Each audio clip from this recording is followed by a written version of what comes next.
তো আজকে আপনাদের সামনে একটি রেসিপি নিয়ে চলে আসলাম, বেগুন আলু রান্না। তো একেবারেই ফার্স্ট টাইম নতুন। তো দেখতে থাকুন আমার আজকের ভিডিওটা, আপনাদের মাঝে উপস্থাপন করেছি নিজে হাতে একেবারে নাড়িয়ে চাড়িয়ে সুন্দর মনোরম পরিবেশ এবং মনোমুগ্ধকর পরিবেশ।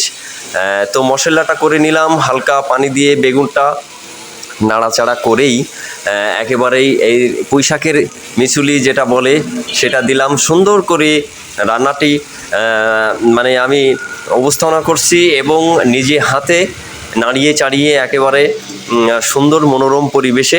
তো আজকের ভিডিওটা আপনাদের মাঝে উপস্থাপন করেছি। তো পাশে থাকবেন আর ভিডিওর জন্য অনেক সাপোর্ট করবেন। সকলের প্রতি দোয়া ও ভালোবাসা রইল সবসময়। তো সারাদিন পরিশ্রমের পরে যে আজকে রাত 12টায় বাসায় ফিরেছি, তো প্রচণ্ড খিদা। তো মনে করলাম যে